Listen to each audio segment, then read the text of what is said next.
Hello बच्चों, आज 9th class का चैप्टर गति जो है चैप्टर 8 वो स्टार्ट करेंगे 9th क्लास का। और हालांकि मैंने कई वीडियो पहले भी भेजी थी, लेकिन ये मैं खुद से वीडियो बना रहा हूँ ताकि आप लोगों के सही से समझ में आ जाए टॉपिक। और इसमें सबसे पहले है कि गति किसे कहते हैं, गति क्या है, गति का अर्थ क्या है, गति का मतलब क्या है। गति का मतलब है कि जब कोई वस्तु एक समय अंतराल में समय के साथ में अपनी स्थिति को, अपनी जगह को, अपने स्थान को बदल देती है तो उसको क्या बोलेंगे, उसको बोलेंगे कि वस्तु क्या है, गति कर रही है, वो चल रही है। और जो गति है वो कई प्रकार की हो सकती है। इस चैप्टर में देखेंगे हम कि गति किस किस प्रकार की होती है। और इसके अंदर सबसे पहले जैसे सरल रेखीय गति, सरल रेखीय गति, सरल रेखा सुना होगा सबने। सरल रेखा का मतलब होता है सीधी रेखा। जब कोई वस्तु एक सीधी रेखा में गति करती है, लिखा है कि वस्तु बिंदु O से बिंदु C तक आई, सीधी रेखा में गति कर रही है। तो जब कोई वस्तु सीधी रेखा में गति करती है तो उसे सरल रेखीय गति कहते हैं। मैं बच्चों से कहूँगा कि सारे स्कूल के बच्चों को कि इसको नोट भी कर लें साथ में, और अच्छे से आराम से नोट करें बार बार वीडियो को देख के। तो ये वस्तु O से शुरू हुई थी और C तक एक सीधी रेखा में गई है, तो इसको हमने क्या बोल दिया, इसको बोल दिया कि वस्तु क्या है, सरल रेखीय गति में है, वस्तु सीधी रेखा में गति कर रही है। जैसे वस्तु ने O से A तक 15 किलोमीटर की दूरी तय की, O से B तक 25 किलोमीटर की दूरी तय की, A से B तक 10 किलोमीटर की दूरी तय की, तो ये सारी क्या है बच्चों, सीधी रेखा में गति करना बोलते हैं इसको, सरल रेखीय गति इसको बोलेंगे। दूरी, अब जो गति है उसको मापते कैसे हैं, मापना उसको कैसे मापेंगे, उसको कि कितनी गति की है। तो उसके लिए क्या है हमारे पास में है दूरी, कितनी दूर तक गई है वस्तु। दूरी किसे कहते हैं, किसी व्यक्ति या वस्तु द्वारा तय किए गए पथ की लंबाई, जो उसने रास्ता, जिस रास्ते से वो गई है उस रास्ते की लंबाई कितनी है, उसको क्या बोलेंगे, उसको बोलेंगे दूरी। जैसे वस्तु O से A तक आई थी तो उसने 15 किलोमीटर का रास्ता तय किया, तो उसकी दूरी हुई 15 किलोमीटर। O से C तक उसने 35 किलोमीटर का रास्ता तय किया, तो इस रास्ते की लंबाई 35 किलोमीटर है, तो उसके द्वारा तय की दूरी क्या होगी, 35 किलोमीटर होगी। जो दूरी है बच्चों, उसका जो SI मात्रक है, SI मात्रक का मतलब होता है अंतरराष्ट्रीय मानक, इंटरनेशनल स्टैंडर्ड, जिसको पूरी दुनिया माने, पूरी दुनिया जिसको मानती है, उसका अंतरराष्ट्रीय मानक क्या है, मीटर है। हालांकि इसको हम किलोमीटर में, फुट में, गज में, स्क्वायर फुट में, कई तरीके से इसको मापते हैं, कितनी दूर तय करी है इस वस्तु ने। और यह क्या है, अदिश राशि है। अदिश का मतलब इसके साथ में दिश, इसके साथ में दिशा नहीं होती। अदिश और सदिश राशि दो प्रकार की राशियां होती हैं। इसके अंदर अदिश का मतलब ऐसी राशियां जिनमें सिर्फ परिमाण की आवश्यकता होती है। परिमाण अंक लिख देंगे, कितनी दूरी, 15 किलोमीटर, ये लिखेंगे 15 किलोमीटर उत्तर में गई, दक्षिण में, साथ में दिशा की आवश्यकता नहीं होती। कुछ राशियां क्या होती हैं, कुछ जो चीजें होती हैं वो सदिश राशियां होती हैं, इनमें दिशा भी लिखना पड़ता है। 15 किलोमीटर उत्तर, 15 किलोमीटर दक्षिण, साथ में जिसमें दिशा की आवश्यकता पड़े। तो जिसमें अकेले परिमाण की आवश्यकता पड़ती है उसको बोलते हैं अदिश राशि। इसमें परिणाम के साथ साथ दिशा की आवश्यकता पड़े उसको बोलेंगे सदिश, दिशा के साथ। अब दूरी जैसा ही जो गति है उसको विस्थापन के से भी देख सकते हैं। विस्थापन, ये इसका दूरी का एक दूसरा चीज है। इसके अंदर क्या होगा, किसी वस्तु द्वारा अपने प्रारंभिक तथा अंतिम बिंदु के बीच के कम से कम दूरी उसका विस्थापन कहलाती है। उसका जो पहला बिंदु है और उसका जो अंतिम बिंदु है, कहाँ से चले कहाँ पे खत्म हुए, उनके बीच की जो पहला और आखिरी, जैसे पहला इसका बिंदु O है, इसका C है।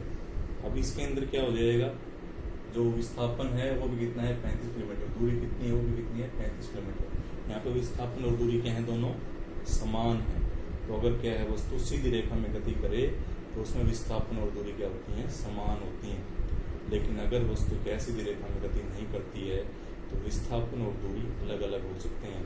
विस्थापन क्या है, जहाँ से वस्तु चली थी और जहाँ पे वस्तु आखिरी में है, उन दो बिंदुओं के बीच की जो कम से कम दूरी होगी उसको बोलेंगे विस्थापन, हम बोलेंगे।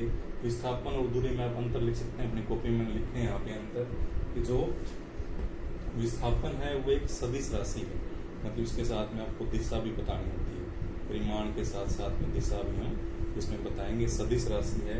विस्थापन दूरी, अगर वस्तु कहीं एक बिंदु से दूसरे बिंदु तक गई है तो दूरी कभी भी शून्य जीरो नहीं होगी, ना ही माइनस की हो सकती है, नेगेटिव भी नहीं होगी, ऋणात्मक। लेकिन जो ये विस्थापन है वो ऋणात्मक भी हो सकता है और वो शून्य भी हो सकता है। तो जो दूरी है और जो विस्थापन है वो दोनों हो सकते हैं। यहाँ पे शून्य भी हो सकता है और ऋणात्मक भी हो सकता है। तो ये आपने दोनों के अंतर सारे बच्चों ने कॉपी में लिखने हैं। दूरी और विस्थापन में क्या अंतर है, ये अंतर आप सारे बच्चे दूरी और विस्थापन में अंतर। हाँ बच्चों, तो अब जो अंतर है वो देखेंगे हम विस्थापन और दूरी में। यहाँ पे मान लो कि वस्तु बिंदु ए से सी तक जा रही है, ए से सी तक, तो ए से बी के बीच की दूरी है 4 मीटर, बी से सी के बीच की दूरी है 3 मीटर। तो कुल जो दूरी है उसकी तय की गई ए बी 4 प्लस में 3। लेकिन एक रास्ता और है, सीधी यहां से यहां ऐसे भी जा सकते हैं। तो ये जो है कुल यहां से यहां तक वस्तु ऐसे गई है, ये तो होगी उसकी दूरी।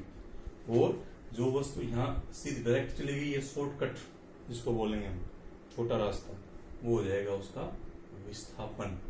तो ये देखो इसमें दूरी और विस्थापन दोनों क्या हो गए, अलग अलग हो गए हैं। यहाँ पे क्या हो गया, उसने छोटा रास्ता लिया है, यहाँ पे उसने लंबा रास्ता लिया है। तो यहाँ से ए और सी के बीच की जो कम से कम दूरी थी बच्चों वो ये थी, तो इसलिए क्या हो गया, इसका विस्थापन हो गया 5 मीटर। दूसरा उदाहरण, मान लो ग्राउंड है सर्कुलर वृत्ताकार, उसमें कोई खिलाड़ी चक्कर काट रहा है यहाँ से यहाँ तक, और इसकी लंबाई है ग्राउंड की, एक चक्कर की 100 मीटर लंबा है। अब वो खिलाड़ी यहाँ से चला ए से और वापिस क्या हो गया है, दोबारा ए पे आके रुक गया है। अब यहाँ पे जब वो आया तो उसकी दूरी कितनी होगी, 100 मीटर। लेकिन क्यों उसका जो पहला जहां से स्टार्ट किया था, उसने जहां से शुरू किया था और जो जहां पे उसने खत्म किया है, दोनों बिंदु एक ही हैं, एक ही स्थान है, इसलिए उसका जो विस्थापन है वो क्या हो जाएगा, इसमें 0 हो जाएगा। अगर आप जहां से चलते हैं वहीं पे वापस आ जाते हैं तो आपने दूरी तो तय करी जितनी लंबाई आपने, लेकिन आपका जो विस्थापन है वो कितना हो जाएगा, 0 मीटर हो जाएगा। तो ये दूरी और विस्थापन में अंतर सारे बच्चों ने लिखना है कॉपी में, मैंने समझा दिया है अच्छे से। इसके बाद में जो पाठ्य पुस्तक के प्रश्न हमारे पास हैं पेज नंबर 110 के, तो होमवर्क में आपको दे चुका हूँ पहले ही, और वो मैं एक बार समझा देता हूँ। जो पहला प्रश्न है हमारे पास में वो है कि एक वस्तु कुछ दूरी तय करती है कि इसका विस्थापन 0 हो सकता है, उदाहरण द्वारा समझाओ। ये है कुछ दूरी तय करी, एक जो व्यक्ति है उसने 100 मीटर चला, वो क्या उसका विस्थापन 0 हो सकता है? हाँ, उसका विस्थापन 0 हो सकता है अगर वो जहां से चला है, जहां से शुरू किया उसने, अगर वहीं पे खत्म कर देता है तो। तीसरा प्रश्न है कि क्या विस्थापन का मान कभी 0 नहीं होता, सत्य है असत्य बताना है। विस्थापन 0 हो सकता है, असत्य है। दूसरा है क्या विस्थापन का परिमाण दूरी से ज्यादा हो सकता है, ऐसा कभी नहीं होगा।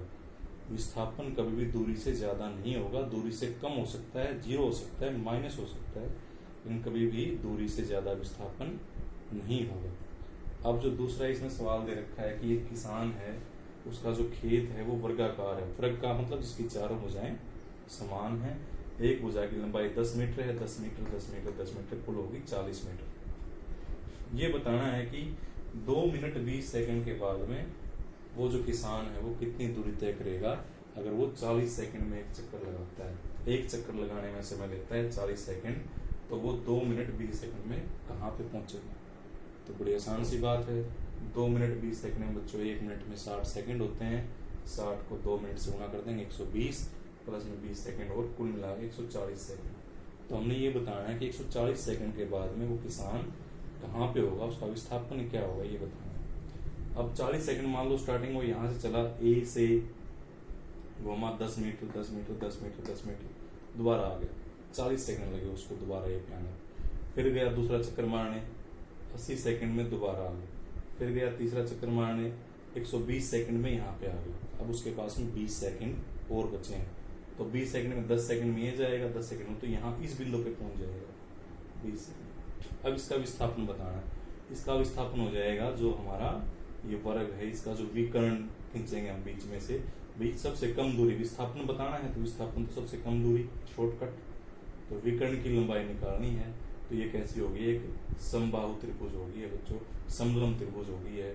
और इसमें क्या लग जाएगा, इसमें लग जाएगा पाइथागोरस प्रमेय, जो आपको पता है। पाइथागोरस प्रमेय में क्या होता है, विकर्ण का वर्ग, लंब का वर्ग, आधार का वर्ग। तो ए सी का वर्ग ए बी का बराबर है ए बी का वर्ग, और दूसरा हो जाएगा बी सी का वर्ग। तो यहाँ पे बी सी का वर्ग हो जाएगा।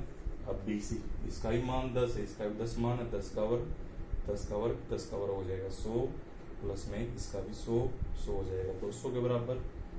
यहाँ पे वर्ग है तो इसका वर्ग हटाएंगे तो दोनों तरफ क्या कर देंगे हम, ये कर देंगे, यहाँ से ये कट जाएगा। तो ए सी बराबर है 200 का वर्गमूल, और 200 का वर्गमूल हो जाएगा 100 गुना में 2, 100 का वर्गमूल होता है बच्चों 10 और अंडर 2 मीटर। ये आ जाएगा इसका हमारा विस्थापन। तो विस्थापन इस तरीके से निकालेंगे। ये हमारे जो पाठ्य पुस्तक पेज नंबर 110 के प्रश्न है वो हो गए हैं। तो आज आपने कॉपी में क्या लिखना है, आपने लिखना है दूरी किसे कहते हैं, विस्थापन किसे कहते हैं, दूरी और विस्थापन में अंतर, इनके मात्रक क्या क्या हैं, और ये पाठ्य पुस्तक के 3 प्रश्न। ये आपका आज का घर का कार्य होगा, ये आपने करना है। हालांकि प्रश्न पहले लिखवाए थे, अगर जिसने लिख रखे हैं अच्छी बात है, दोबारा नहीं लिखने हैं। जिसने नहीं लिखे हैं उसने लिखने हैं, और समझा दिए हैं मैंने। और इसके बाद में फिर कल हम आगे करेंगे इस चैप्टर। Thank you. उम्मीद है सारे बच्चे घर पे इसको अच्छे से काम करेंगे और जरूर कॉपी में अपना काम लगातार करेंगे। और अच्छे से समझ में नहीं आया होगा कोई ना कोई तो जरूर मेरे को बताना, फोन करके या मैसेज करके, मैं दोबारा इसको बता दूंगा। ठीक है, थैंक यू।